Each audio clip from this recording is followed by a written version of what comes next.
Bonjour et merci de nous retrouver pour la Foi prise au mot, votre rendez-vous de formation chrétienne sur KTO. Cette semaine, des hommes et des femmes qui ont tout quitté pour chercher Dieu dans les solitudes les plus reculées, des chrétiens qui pensaient que l'ascèse la plus sévère permettait de le trouver. Je veux parler des pères du désert, bien sûr.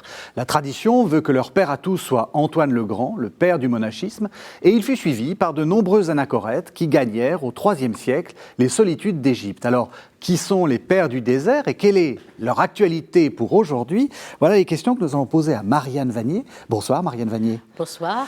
Vous êtes théologienne, vous êtes professeure à l'Université de Lorraine et puis vous êtes toute seule. C'est un peu malheureux parce que, il faut le dire, nous avions prévu un dialogue avec Jean-Guilhem Xéry qui malheureusement a eu la Covid et donc nous lui souhaitons un prompt rétablissement. Malheureusement c'est tout à fait d'actualité. Et donc voilà, vous vous retrouvez toute seule mais je pense que vous allez pouvoir nous expliquer les pères du désert, parce que je rappelle que vous êtes la grande spécialiste, on va dire, de la mystique, j'allais dire, des pères du désert, peut-être jusqu'à Élisabeth de la Trinité, si je puis me permettre. En tout cas, vous avez beaucoup publié, vous êtes beaucoup intéressé à la mystique, en particulier, vous avez commencé par la mystique rhénane. Alors, peut-être, d'où vous vient cet intérêt pour la mystique ? Parce que je pense qu'aujourd'hui, c'est une voie dans la théologie qui est tout à fait intéressante, qui part de l'expérience, c'est-à-dire pas seulement une théologie spéculative ou une discipline habituelle, mais l'expérience de Dieu que chacun a. Et qu'est-ce que la Bible, qu'est-ce que la révélation, sinon l'ensemble des expériences que le peuple de Dieu a eues au cours des siècles. Et il me semble que la mystique apporte quelque chose, et aussi par rapport au mystère, hein, parce que des questions comme la création, la Trinité, on peut développer toute une réflexion, et il le faut. Mais en même temps, des points d'interrogation subsistent, oui. Et les mystiques ont compris les choses d'une autre manière, et ils nous éclairent. Est-ce que vous diriez que la mystique, quelquefois, pense contre la théologie, que c'est quelque chose d'un peu toxique, un peu dangereux, un peu. Vous voyez ce que je veux dire ? On a de nombreux exemples d'évêques qui, en voyant dans leurs ouailles un mystique, commencent à paniquer. Je parle des temps anciens. Hein. On voit peut-être même François d'Assise, pour commencer, à poser des questions sur la mystique, enfin sur la théologie. Est-ce que c'est parce que c'est un peu comme ça la mystique, un peu dangereux? Il y a mystique et mystique, c'est-à-dire la mystique peut ouvrir la porte à l'irrationnel. Et bien sûr, tout le rapport entre charisme et institution, pour qu'un charisme soit reconnu, parfois il a des formes étonnantes. Et cela peut poser problème. Mais tout de même, les vrais mystiques ne posent pas vraiment de problème, mis à part parfois dans les interprétations qui en sont données. Mais il y a toute une reprise de la mystique aussi dans le cadre de la raison. Et c'est tout le rapport foi-raison, je crois. Oui, et on voit bien que Thérèse de Lisieux a été déclarée docteur de l'Église. Il n'y a pas plus mystique, si je puis me permettre, et en même temps, il n'y a pas plus raisonnable. Il n'y a pas plus... Oui. Oui, elle a été vraiment carmélite jusqu'au bout, et sans difficulté, tout en étant mystique. Bon, Thérèse d'Avila, ses lévitations, c'était peut-être un peu plus difficile. Le caractère aussi était peut-être un peu plus compliqué. Alors peut-être, pour commencer, on va revenir à ces pères du désert. Est-ce qu'on a une idée de comment les choses comment les choses ont commencé? Comment on a eu cette idée d'aller dans le désert? Ou est-ce que c'est une question dont on n'aura jamais la réponse? C'est une question un peu infinie, parce qu'on sait que lorsque l'Empire est devenu chrétien, certains ont voulu continuer à vivre la radicalité de l'Évangile et sont partis au désert. Donc, il faisait un peu suite aux martyrs. Là, c'est l'hypothèse la plus habituelle. Mais d'autres sont allés au désert se réfugier, certains brigands. Et après, ils se sont convertis au désert. Et sinon, si on prend Antoine, il est parti au désert par vocation. en ayant entendu l'évangile du jeune homme riche, lui-même a voulu vendre tout ce qu'il possédait, s'est retiré d'abord dans une grotte, a été accompagné par un ancien, et ensuite il est allé dans des solitudes encore plus grandes jusqu'à s'isoler complètement, mais en même temps, tout en étant isolé, lui-même a rencontré Dieu en profondeur. Il y a eu tous les combats d'Antoine, toute l'imagerie. Les démons, voilà, le combat avec le démon. Et en même temps, en sortant de sa retraite, il apparaît comme l'homme accompli. Et à partir de là, il a des disciples, il est un être charismatique, et les autres viennent lui demander conseil. Qu'est-ce que ça dit? Est-ce que ça dit que la civilisation, le confort est anti-chrétien, enfin, ou que le christianisme va se dresser contre le progrès? Est-ce que ça dit ça? Ou est-ce que ça dit autre chose? Est-ce que ça dit qu'il faut chercher en soi Dieu? C'est pas tout à fait la même chose. Soit le désert est une fuite vers, une fuite de la civilisation, de la civilité, ou alors c'est quelque chose qui, vous allez me dire, c'est les deux, hein, mais probablement. Oui, c'est les deux. Parce que, bon, le monde était différent pour les pères du désert, c'était le monde antique avec le paganisme ambiant. Donc c'est sûr, l'unité de Dieu, l'unité de la personne était recherchée, mais je crois que le problème est ailleurs et peut-être du côté de l'expérience, parce que saint Benoît dit que son expérience de Dieu, il voit le monde comme un rayon de soleil. Donc il est ramassé dans un rayon de soleil, il n'est rien à côté de Dieu. Et les pères du désert, on a l'impression qu'il y a eu cette expérience et qu'à partir de là, ils veulent retrouver Dieu. Et en même temps se connaître eux-mêmes, donc là, une unification comme telle. Pour certains, c'est un passage, pour d'autres, c'est toute leur vie. Et il y a aussi les deux formes. Il y a la forme anachorétique, c'est-à-dire seul, ce qu'on appelle les ermites, et la forme cénobitique. Et là, d'une certaine manière, ils ne retrouvent pas la civilisation, mais presque, parce que même actuellement, les monastères en Égypte, ce sont de petites exploitations, voire de petites villes. Oui, et on voit bien, enfin, en tout cas dans ce que ceux qui les ont connus nous racontent, c'est qu'ils recevaient beaucoup, la ville était presque à leur porte, si on peut dire, où la civilisation était à leur porte, comme dans les monastères actuels, où tout le monde défile dans les monastères, enfin, c'est ça. Oui, parce que pour l'Égypte, certains étaient à 10 km d'Alexandrie, les autres à 30 km, c'était pas très loin, à pied c'était possible. Et on dit même, on ne sait pas si c'est vrai ou pas, que lorsque Athanase est revenu d'un certain nombre d'exils, Antoine est venu l'accueillir à Alexandrie, donc il y a un retour dans la ville aussi. Ouais. Justement, le désert, évidemment, nous on imagine les chameaux, le grand sable, en fait le désert du Sahara, c'est beaucoup plus diversifié que ça, et c'est peut-être pas ce que nous, on appellerait le désert. C'est la campagne, en fait. C'est juste la campagne. Oui, il y a guère que pour Antoine, vraiment, lorsqu'il s'est retiré à la Thébaïde, que c'était très difficile. Les Kélias, c'était déjà un peu difficile, mais souvent, tout ce qui est ermitage se trouve près d'une oasis. Et donc des points d'eau, aussi des relais. Et quand on voit sur un plan archéologique que les restes des ermitages, c'était vraiment de petites maisons de plusieurs pièces, avec un jardin, avec vraiment de quoi vivre. Hein. Oui, c'était pas le désert complet. Non, non. Justement, vous avez déjà parlé un peu du contexte politique et religieux.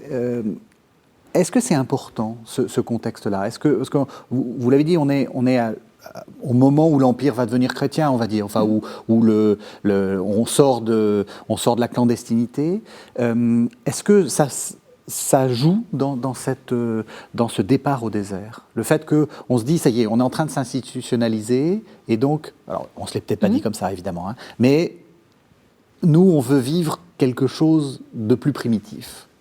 Oui, je pense que vraiment, c'était vivre la radicalité de l'Évangile, hein, Oui.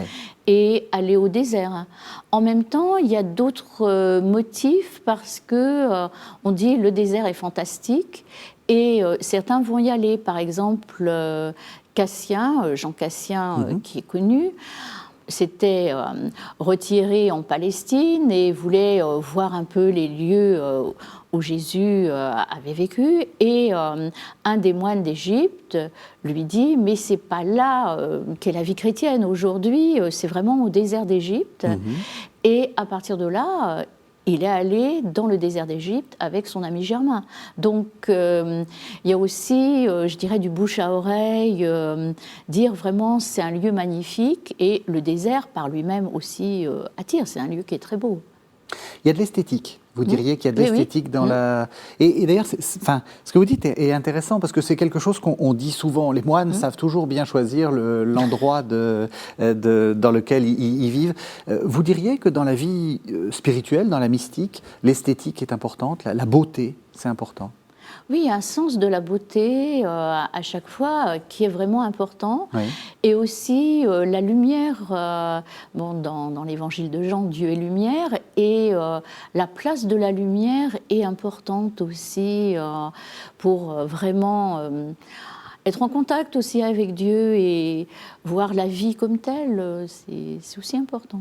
C'est vrai qu'on voit souvent dans ces textes-là, peut-être, et d'ailleurs chez les pères, de manière générale, une sensibilité très forte au soleil, à la lumière, à la chaleur, est-ce que vous diriez qu'il y a... c'est un peu provocateur, mais c'était des écolos avant l'heure, que la beauté de la nature, la sensibilité à la nature, c'est important. Ah, tout à fait. Donc, c'est même pas de la provocation. Non, mais de toute façon, ils étaient écolos dans leur vie comme telle. Ah ben ça, ils étaient assez décroissants, ça on peut le dire. Mais en même temps, c'est tout le sens de la création. C'est-à-dire la création qui est le langage du Créateur et Dieu lui-même qui parle par sa création et par la beauté de la création. Donc c'est aussi un chemin vers Dieu à travers la création qu'il trouve. Alors Antoine, donc on va revenir sur ce personnage. On le connaît très bien. Vous avez prononcé le nom de celui qui en fait finalement l'un des personnages centraux, qui est Athanase, Athanase d'Alexandrie, qui était un personnage très important de son époque. Antoine, il est tout de suite passé pour le fondateur, le grand homme, l'homme accompli, comme vous dites. Oui, c'est-à-dire, je pense que Athanase a dû jouer un rôle dans la reconnaissance d'Antoine, parce que comme il a écrit sa vie, de manière un peu hagiographique, parce que toute la vie d'Antoine est relue à travers l'Évangile. Donc, c'est sûr, et elle a été très diffusée. Donc, à partir de là, il y a eu une notoriété d'Antoine. Mais par lui-même, c'est quelqu'un qui est un peu le prototype, pourrait-on dire, des pères du désert, c'est-à-dire qui vit dans toutes les formes de retraite, jusqu'à la plus radicale, s'enfermer pendant plusieurs années. Et à partir de là, il en ressort accompli, c'est-à-dire c'est vraiment quelqu'un qui est rempli de l'Esprit Saint, qui a rencontré le Christ et qui vit dans cette dynamique de la vie trinitaire. Et à partir de là, il devient un père spirituel pour les autres et il comprend très bien ce qu'il en est de la vie spirituelle des autres. Et il a acquis le discernement. Ça, c'est important. C'est-à-dire que le moine, on peut déjà dire que c'est un moine, d'une certaine façon, ou l'ascète, fait son propre chemin, mais devient un père spirituel. Cette notion va devenir très, très importante chez les pères du désert. Oui, parce qu'Antoine était seul, tout du moins au départ, non. Il a été accompagné par un ancien, il ne précise pas qui. Ensuite, il était seul. Mais les pères du désert, en général, ont toujours des disciples. Oui. Un disciple au moins, peut-être deux, mais à chaque fois, il y a un disciple. Et il y a une objectivation. Et justement, ça évite des élucubrations, ça permet de reprendre sa vie à la lumière de Dieu. À chaque fois, il y a un dialogue, et un dialogue très important, c'est-à-dire double dialogue avec Dieu, mais aussi avec quelqu'un qui est déjà avancé sur le chemin et qui peut guider. Après, de manière générale, les disciples deviennent pères du désert. Hein. Oui. Et certains, de manière très rapide, le sont, parce que parfois les rôles s'inversent. Ça aussi, c'est vraiment une constante hein, dans la mystique. Enfin, je ne sais pas si vous êtes d'accord avec ça. Ce rapport de père-fils, alors on va reparler après des mères-filles, hein, c'est important aussi. Je pense par exemple à Thérèse d'Avila, hein, qui prend un jeune confesseur, alors qu'elle est elle-même très... Enfin, une femme déjà très très connue, qui prend Jean de la Croix. Ce rôle, on n'est jamais seul dans la vie spirituelle. Il ne faut jamais être seul dans la vie spirituelle. Non, et là, vraiment, les pères du désert l'ont compris. Et on ne peut pas dire qu'il y ait de solitaire, parce que même le dimanche, ils se retrouvent pour la liturgie, pour l'Eucharistie, et ils partagent le repas. En plus, certains viennent les visiter. Donc, il y a comme cela une objectivation qui se fait, et une communauté, on dirait aujourd'hui virtuelle, mais... tout ce qui est petit ermitage, ils ne sont pas très éloignés les uns des autres, et en même temps, ils veillent les uns sur les autres. Donc, on a l'idée qu'ils sont tout seuls dans le désert. Non, ils n'y sont pas. Vous avez dit un mot très intéressant, qui est l'objectivation. C'est ça le problème du mystique. C'est de ne pas partir, si on peut dire, pour parler un peu familièrement. Oui, oui. Oui, parce que autrement, ça peut être aussi du délire. Il peut y avoir des phénomènes paranormaux, etc. Donc là, ça poserait largement problème. Et généralement, il y a toujours une objectivation qui se fait aussi par l'écriture, par la parole de Dieu. Oui, on va y revenir. Avant ça, j'aimerais juste qu'on revienne avec cette idée d'organisation en petites cellules qui vont après devenir ce qu'on appelle des lores, c'est-à-dire en fait des monastères, hein, pour aller vite. Et alors très vite, il y a la règle qui se met en place. Et ça, je trouve ça intéressant, c'est-à-dire que nous, dans un monde qui est quand même très individualiste, on pense le chemin de manière individuelle, eux, ils pensent tout de suite le chemin de manière collective avec des règles. Oui, alors les règles se sont mises en place aussi peu à peu, parce que dès qu'il y a eu des monastères cénobitiques, 10, 100, 1000, etc., il fallait bien organiser la vie commune, donner un rôle à chacun et faire en sorte que la vie soit rythmée. Mais la règle s'est quand même mise en place progressivement. Et il y a tout un historique des règles, avec la règle du maître, avec les différentes règles qui sont intervenues. Alors une question, est-ce qu'il y a des mères du désert ? Oui. Parce que on ne parle que des pères du désert, c'est un peu énervant, il y a aussi des mères du désert. Oui, la vie était difficile, donc pour les femmes c'était plus difficile, le statut de la femme était difficile, mais il y a des mères du désert, en particulier Saint Clétique, qui est vraiment une mère du désert connue, et il y en a un certain nombre d'autres. Il y a aussi Marie l'Égyptienne, il y a un certain nombre de mères du désert. Oui, c'est d'ailleurs intéressant que vous citiez Marie l'Égyptienne. On peut aussi penser à Marie-Madeleine, hein, qui est moins, disons que sa vie érémitique est moins assurée, c'est plus de la géographie. On sent que ça fascine aussi cette époque. L'idée de ces dames, qui souvent sont des femmes d'un certain rang, qui abandonnent tout et qui vont dans les extrêmes de la mystique. Oui, oui. Et en même temps, certaines qui ne sont pas mères du désert, mais qui accueillent les pères du désert lorsqu'ils viennent dans la ville. C'est un peu un relais aussi, un accueil, une sorte d'hôtellerie pour les accueillir. Je vous propose qu'on fasse une première pause. On va entendre, alors, c'est ce qu'on appelle les apophthegmes des pères du désert. Donc c'est, d'ailleurs, justement, oui, comment est-ce qu'on on trouve ces textes ? Comment est-ce que... Je montrerai dans quelques instants votre livre. Les textes des pères du désert, on les trouve où, en fait ? Alors, on les trouve par deux séries, une série alphabétique et une série thématique. Alors, la question, on ne sait pas qui a rassemblé ces séries, mais la série alphabétique, par nom, donc Antoine, Agathon, etc. Et la série thématique qui reprend les grands thèmes, la charité, l'humilité, le discernement. Donc, ces deux séries qui se complètent. Et vraiment, c'est très intéressant de voir comment les apophthegmes, ces paroles de vie, sont rassemblées. Et quand on lit les deux séries, on voit que parfois elles se recoupent, parce que ce qu'a dit Antoine dans une, on retrouve aussi dans la série thématique. Il y a des textes qu'on trouve que dans l'une ou l'autre série, ça dépend. Et donc il faut dire aux téléspectateurs que c'est très lisible, parce que c'est des petits textes, souvent très concrets. Et puis avec une parole souvent un peu piquante. Enfin, il y a un petit côté, un petit côté formule, quoi. Oui, tout à fait. Alors, de manière technique, ces textes sont publiés en source chrétienne, mais on a, par exemple, Jean-Claude Guy, qui a fait un recueil des textes qu'il connaissait très bien, Paroles du désert. Et on a aussi Lucien Regnault, qui était un moine de Solesmes, qui connaissait très bien les Pères du désert, qui a fait un certain nombre de recueils qui sont tout à fait accessibles.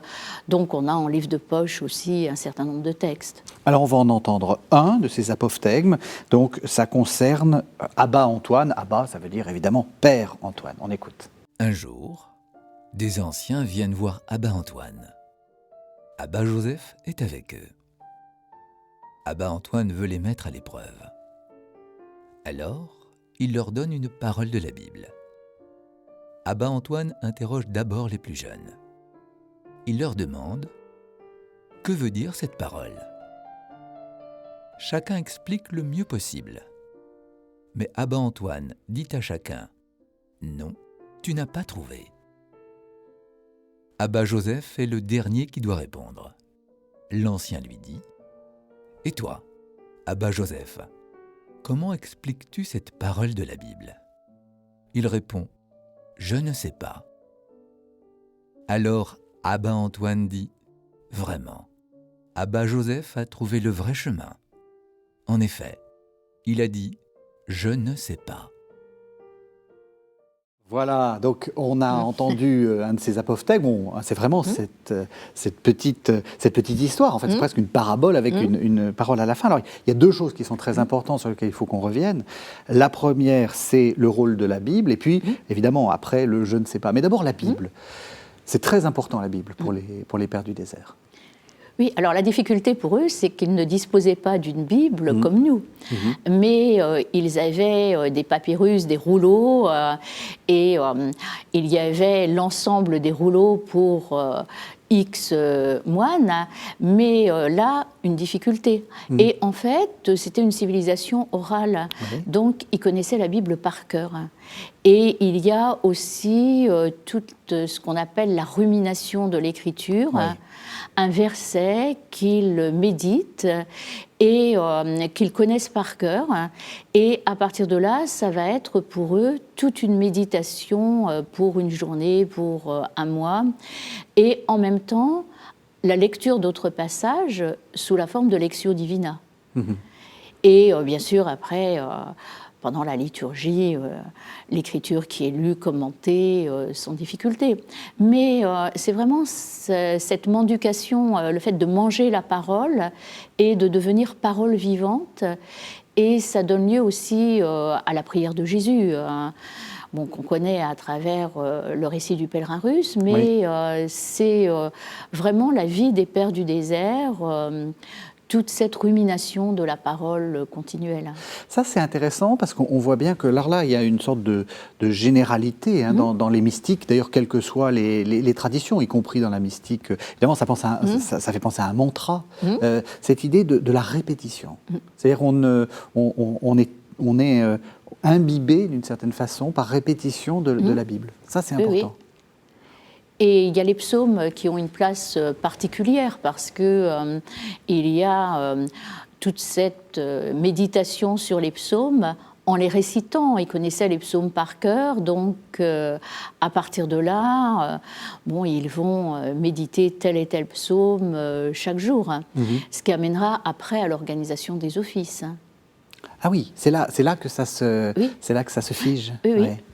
Justement, vous avez parlé du pèlerin russe, et là, ça nous permet aussi de parler de la postérité des pères du désert.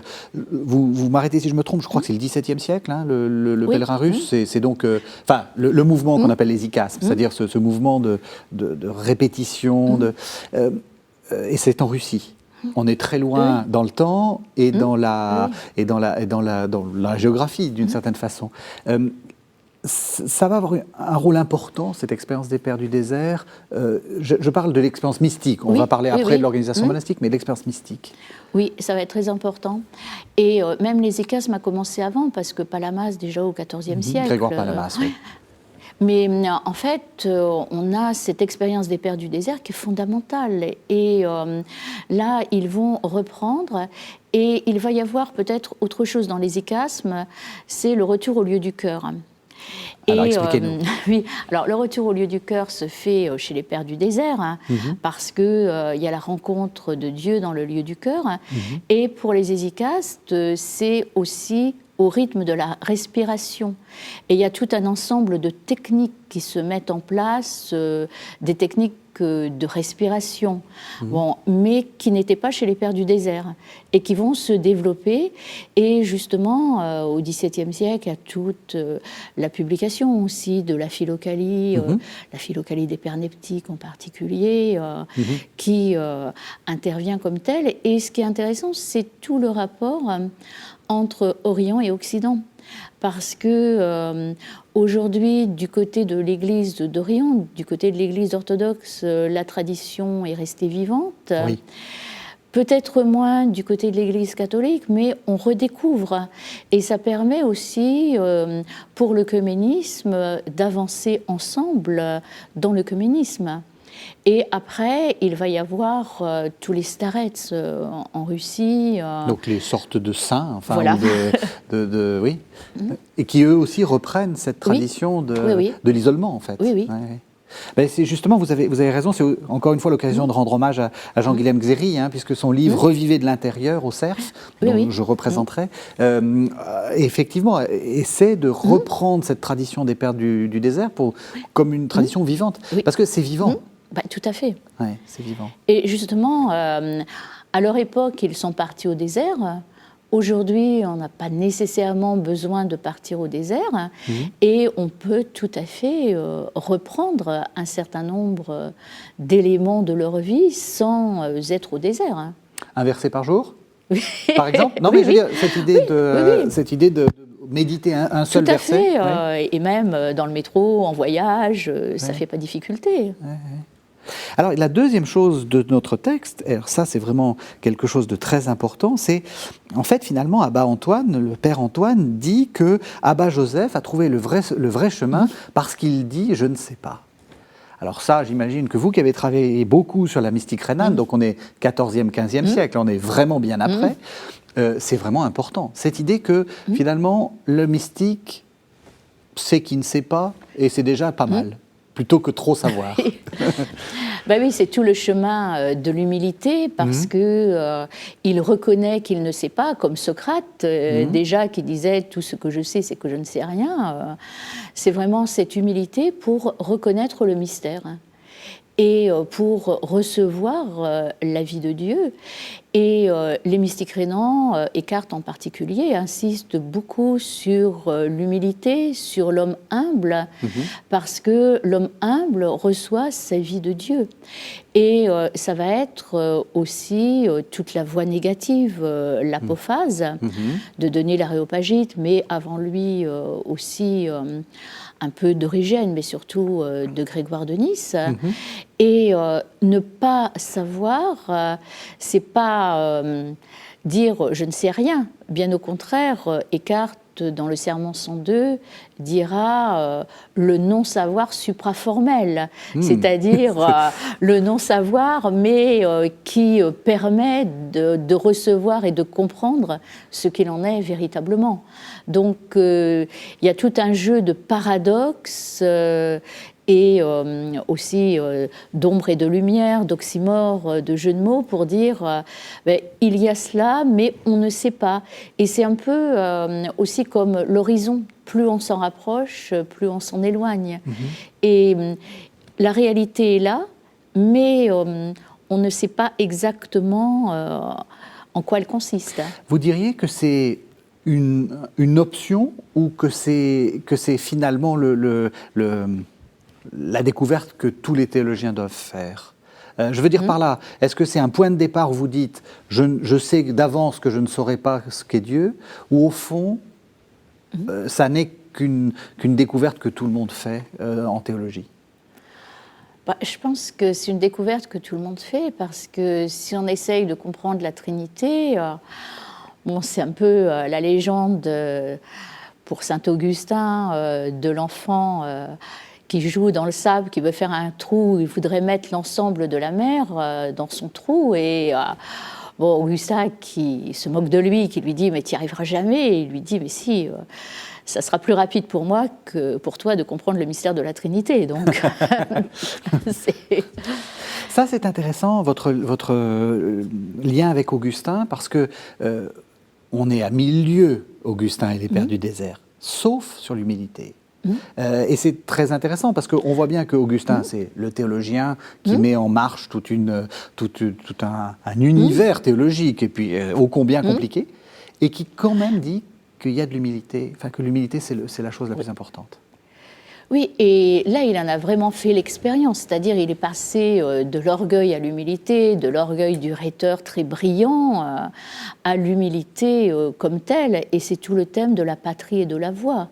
La patrie qui est Dieu, la nature spirituelle de Dieu, et on est ravis de rejoindre la nature spirituelle de Dieu, mais la voie qui est l'humilité, qui est le Christ. Et il dit, si dans le Christ je n'avais pas connu ta voix, ce n'est pas un homme fin, mais un homme fini que j'aurais été. Donc là, l'humilité de suivre le Christ, de se conformer à lui. Et pour Maître Eckhart, on pourrait voir quelque chose d'analogue, parce que il était au fait de la gloire quand il était à l'université de Paris. Et si on reprend ses textes, on se rend compte que c'était l'intellectuel de référence, mais qui a choisi la voie de l'humilité. Et lui-même, qui a été un mystique, tout en restant toujours dans l'ordre dominicain, sans jamais quitter, en vivant la vie dominicaine comme telle, et apparemment même sans demander de dispense. Donc, il a fait tout ce qu'il fallait. Voilà. Oui. Ça aussi, c'est l'humilité. Voilà. Et c'est un mystique, mais un mystique dans l'action et à l'intérieur de l'institution. Est-ce que justement ce qu'on appelle l'apophatisme, donc le fait de poser qu'on ne sait pas, on ne sait rien de Dieu, ou que Dieu est l'inconnaissable, est-ce que c'est aussi une stratégie pour éviter de mettre la main sur lui par le langage? Est-ce qu'il n'y a pas quelque chose aussi presque de rhétorique, dans une manière de se dire, avec humilité, je ne veux pas mettre la main sur Dieu? Oui, tout à fait. Oui. Oui. Bon, il y a toute une dimension rhétorique chez Eckhart. Luther disait c'est l'orfèvre de la langue allemande. Bon, il s'amuse beaucoup, ça c'est sûr, mais il y a de fait une non-possession, et ça c'est un peu dans le Sermon 52, le non-savoir, le non-vouloir et le non-avoir. À chaque fois, cette dépossession de l'intellect, de la volonté, des puissances de l'âme, de la possession, pour justement recevoir la vie de Dieu, et pas se mettre comme obstacle pour vouloir prendre sa place.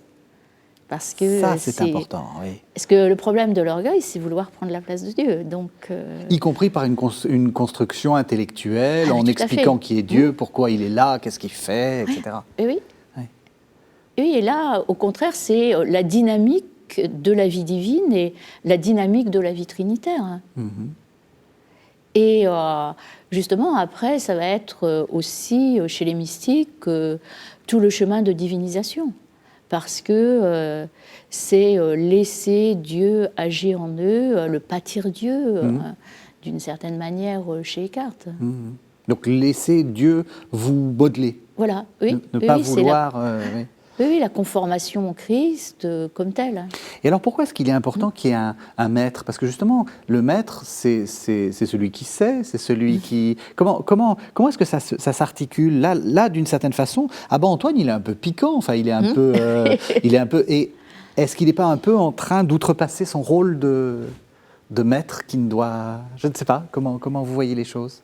Maître en tant que... Maître spirituel. Oui, maître spirituel, oui, mais ça c'est... Parce qu'autrement, il y a le titre de maître qui a été donné, par exemple, à Eckhart. Oui, maître Eckhart, voilà, mais ça, c'est juste... c'est je la pense tradition. que le maître, c'est celui qui est extérieur et qui doit être dépossédé de lui-même pour comprendre le cheminement de son disciple. Et parfois, le disciple peut aller dans des chemins de traverse. Il se trompe. Et le maître le remet sur la voie. Et parfois, de manière étonnante. Il lui dit de faire des choses qu'il faut pas, qui seraient en dehors de la raison. Mais en fait, pour le ramener à l'essentiel, et c'est vraiment le regard extérieur. Et ça suppose que le maître soit entièrement dépossédé de lui-même. Parce que s'il n'est pas dépossédé de lui-même, à la limite, c'est un faux maître. Parce qu'il s'interpose entre le disciple et Dieu, en quelque sorte. C'est difficile. Ce que vous dites est très, très important. Enfin, je songe à l'abbé de la Grande Chartreuse, Don Dismas, là, qui a parlé justement de ce que c'est que les maîtres spirituels et les abus du maître spirituel. Il parle exactement comme vous. Le maître spirituel ne doit pas prendre possession de l'élève. Non. Non, il doit essayer de comprendre, et c'est très difficile pour quelqu'un d'être maître spirituel. C'est vraiment un don, parce que c'est voir comment l'autre chemine. Y compris, alors ça c'est important, y compris comme je disais, il est piquant, et vous l'avez dit, quelquefois faire des choses déraisonnables, y compris en étant inconvenant, j'ai l'impression, d'être au-delà des bornes un peu de la politesse. Et c'est ça, moi, qui me frappe beaucoup chez les pères, c'est qu'ils étaient malicieux. C'est pas des gens ennuyeux du tout. Non, mais par exemple, un abbat qui va dire à un disciple d'arroser un morceau de bois tous les jours. Bon, c'est ridicule. Mais en même temps, au bout d'un certain temps, il se rend compte qu'il y a autre chose.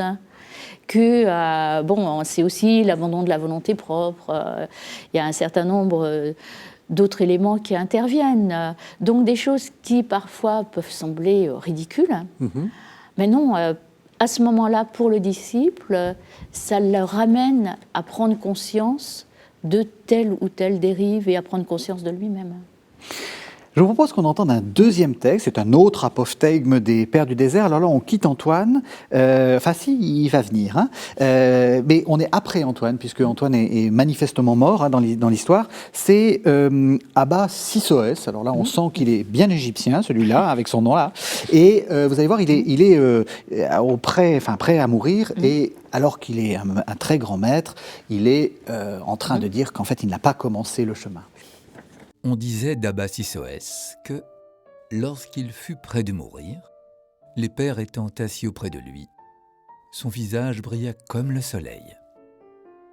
Et il leur dit « Voici qu'Abba Antoine vient. » Et après un petit moment, il dit « Voici que le cœur des prophètes vient. » Et de nouveau son visage brilla avec plus d'éclat. Et il dit « Voici que le cœur des apôtres vient. » Et son visage redoubla encore d'éclat. Et voici qu'il paraissait parler avec quelques interlocuteurs.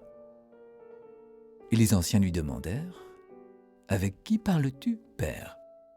Il dit « Voici que les anges viennent me prendre, et je supplie qu'on me laisse faire un peu pénitence. » Les anciens lui dirent « Tu n'as pas besoin de faire pénitence, Père. » Mais il leur dit « En vérité, je n'ai pas conscience d'avoir commencé. » Et tous reconnurent qu'il était parfait. Et à nouveau son visage redevint subitement comme le soleil. Et tous furent saisis de crainte.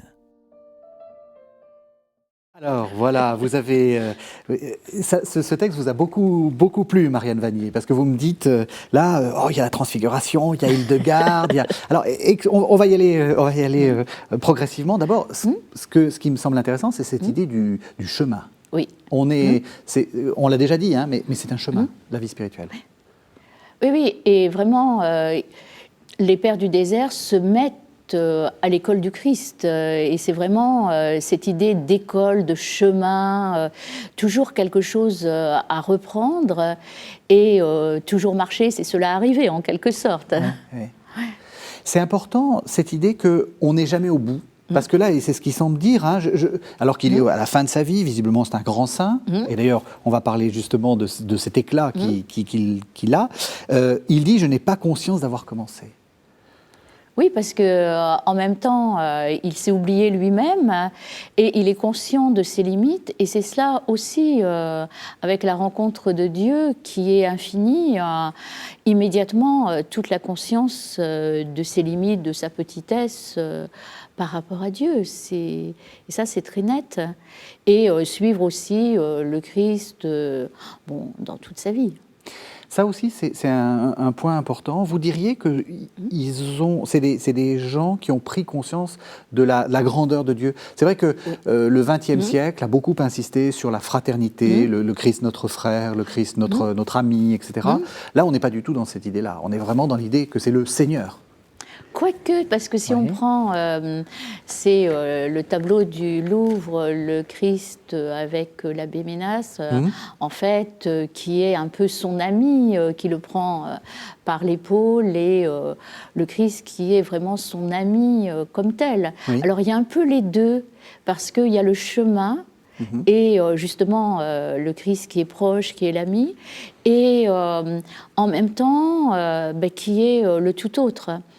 Et sans développer une christologie en disant il y a la nature humaine, il y a la nature divine du Christ, mais c'est un peu ce passage et l'expérience de la transfiguration là, vit Abba Sissoès, c'est cela, c'est-à-dire la transfiguration, c'est parce qu'il est le tout autre et lui-même est transfiguré par le Christ, mais dans sa vie, il y a aussi au jour le jour le chemin. Transfiguré par le Christ, voilà. On sent qu'il y a une très forte méditation sur ce passage biblique de la transfiguration. Oui. Ça revient tout le temps. Oui. Et d'ailleurs, ça revient tout le temps chez les mystiques. Pourquoi ? Pourquoi ce passage-là est si important ? C'est le moment où le Christ se révèle comme Dieu. C'est-à-dire, vraiment, il donne à ses disciples de le reconnaître comme tel. C'est-à-dire, c'est vraiment l'ami qui montre sa véritable nature et qui les introduit aussi dans la vie divine. Parce que c'est tout le chemin de divinisation. C'est l'admirable échange de la divinité et de l'humanité qui intervient. Là, c'est ça déjà qu'on a. Parce que vous avez parlé d'expérience, là vraiment on est au cœur du sujet, et vous avez dit c'est une expérience, est-ce que c'est ça en fait, d'après ce que vous en connaissez, d'après ce qu'on peut en lire, est-ce que c'est ça finalement le cœur de cette expérience-là ? C'est une sorte de... comme si le tissu du monde se déchirait et que tout d'un coup on voyait apparaître la divinité. Est-ce que c'est ça l'expérience spirituelle ? Bah oui, parce que même par exemple si on prend Cassien, donc Jean Cassien le fil rouge, c'est vraiment la transfiguration. C'est-à-dire l'expérience qui est le creuset de son œuvre, c'est la transfiguration. Ce qui est intéressant, c'est que la transfiguration, elle se fait au cœur du monde. Oui. C'est-à-dire que c'est pas une ascension. L'esprit du voyant, parce que souvent on imagine Thérèse d'Avila qui monte et en même temps son âme qui monte. Pas du tout. Ça se passe au cœur du monde. Oui. Oui, et en même temps, c'est une expérience unique qui montre vraiment la grandeur du mystère de Dieu et qui, pour le Christ, est l'avant-goût du royaume, mais qui déjà prépare la passion et un chemin difficile, parce que les mystiques, souvent, ont un chemin de vie difficile et ils ne font pas du tout l'économie de la croix. Il y a le passage aussi par la croix. Donc, et c'est vraiment, je dirais, la transfiguration qui est la lumière sur le chemin pascal de l'amour qui vive vers Pâques. Parce que c'est c'est mort et résurrection dans le Christ. Est-ce que vous diriez, parce que c'est aussi quelque chose qu'on retient beaucoup des Pères du désert, c'est qu'ils mangent une demi-figue, ce qu'on appelle les macérations, l'ascétisme. Est-ce que vous diriez qu'il y a un mépris du corps pour autant, une sorte de, vous voyez, on est tout tendu vers la divinité et du coup le corps c'est quelque chose de pas, enfin presque de pécheur, quoi. Non, il n'y a pas de mépris du corps. Bon, il y a différentes formes, il y a différents groupes dans les Pères du désert, c'est sûr, mais il y a simplement une ascèse alimentaire. Mais en même temps, pas plus. Ça dépend. Non, je plaisante parce que c'est. Je pense que c'est aussi la géographie qui a rajouté un certain nombre de choses. Et puis il y a beaucoup de clichés qu'on a gardés. Hein. Oui. Ouais. Et en tout cas, quand il y a quelqu'un qui vient les visiter, là, pour honorer celui qui vient, au contraire, c'est un repas très développé. Donc, ils savent très bien accueillir, ils ont le sens de l'hospitalité, et c'est pas justement l'ascèse très rude. Alors, il y a aussi des moments d'ascèse nécessaires, mais qui sont des passages. C'est pas du tout une fin en soi. C'est ça. C'est ça. C'est un exercice d'une certaine façon. Oui, oui. C'est pas une fin en soi. Ouais. Oui, oui. Alors, on arrive un peu à la fin de l'émission. Quelle est la postérité de ces Pères du désert? Vous avez beaucoup parlé de Jean Cassien. Jean Cassien, vous allez peut-être me corriger, mais pour moi, c'est celui qui amène d'une certaine façon le monachisme en Occident. Donc déjà, il y a cette postérité-là. Les Pères du désert vont conduire le monachisme, le mouvement des moines. Oui, oui, tout à fait, parce que Jean Cassien a implanté le monachisme dans le sud de la Gaule et puis il a joué un rôle actif dans la création du monastère Saint-Honorat de Lérins.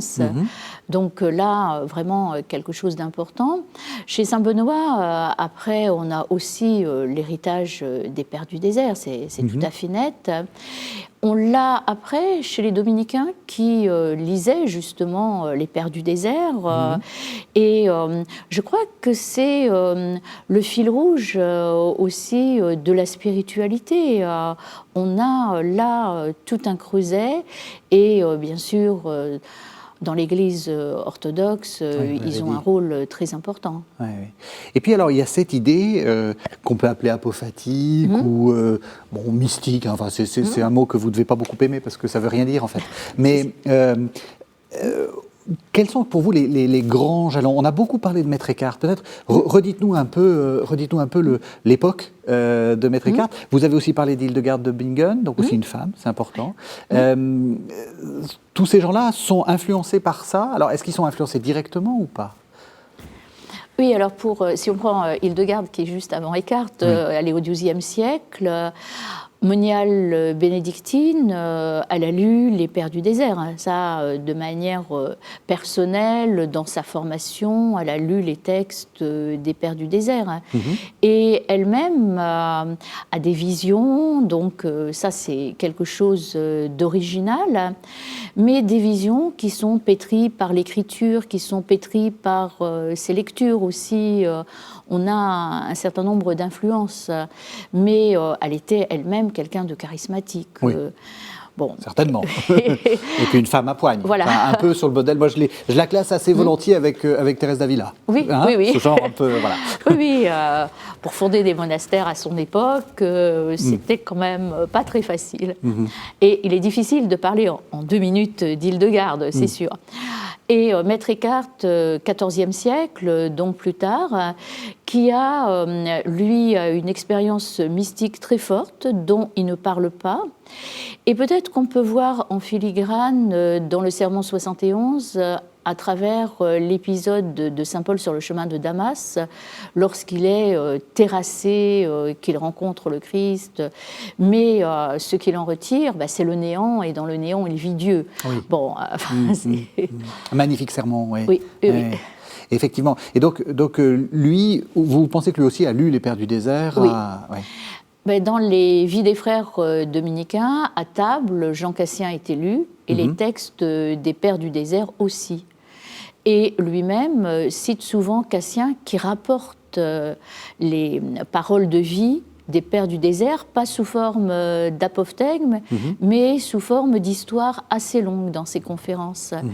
Et vraiment, Eckhart commente Cassien, le reprend, même dans son commentaire du Notre Père, il le reprend de différentes manières.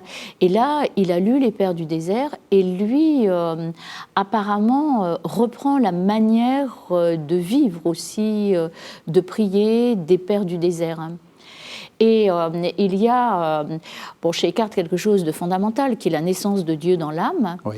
Or, chez les Pères du désert, justement, le fait de ce qu'on disait d'être maître spirituel, d'être père spirituel, c'est un peu l'engendrement du disciple aussi dans la vie spirituelle.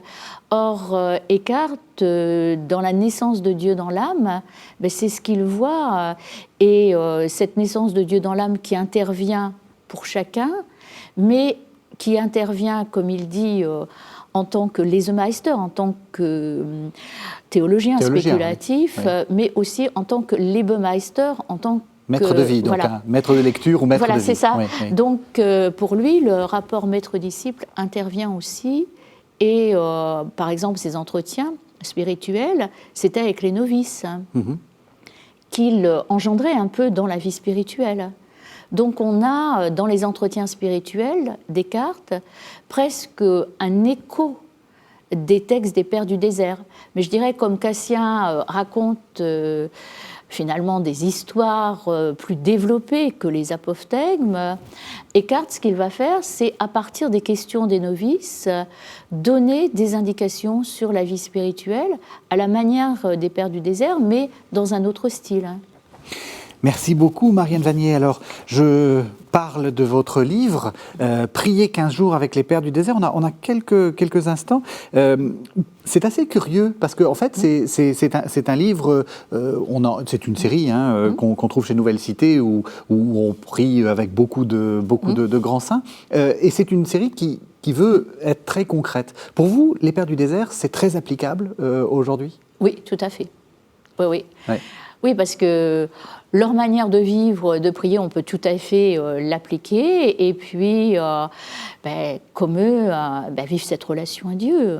Voilà, je pense que c'est tout à fait applicable. Alors, je rappelle aussi le titre du livre de Jean-Guilhem Xéry, qui était tout à fait dans votre dans cette idée, Revivez de l'intérieur aux éditions du Cerf. Et puis, peut-être, c'est l'occasion aussi de parler de connaissance des Pères de l'Église. Vous êtes la maîtresse d'ouvrage depuis des années de cette revue. Donc, on en a, j'en prends deux, là, le discernement, un premier, et puis un deuxième sur le monachisme palestinien. Voilà. Alors, peut-être là aussi, on a un peu de temps, d'un mot, connaissance des Pères du désert, pas des Pères du désert, connaissance des Pères. De quoi s'agit-il ? On a essayé de faire une revue de patristique un peu à la manière des cahiers évangiles, mais vraiment pour la patristique, avec chaque année, dans la mesure du possible, présenter un père, un thème, une région, un genre littéraire. Et à partir de là, le thème, le monachisme palestinien, le discernement, là, on a deux thèmes, mais autrement, on peut avoir après différents genres littéraires, des régions comme telles. Là, le dernier numéro, c'était Jérusalem. Et je dois témoigner que c'est très facile à lire. Enfin, c'est pour ceux qui veulent découvrir la patristique, c'est une excellente voie, une excellente porte d'entrée. Merci beaucoup. Merci beaucoup, Marianne Vanier. Merci de nous avoir fait découvrir les Pères du désert. Vous savez que vous pouvez retrouver cette émission sur le site internet de la chaîne www.ktotv.com. On se retrouve la semaine prochaine.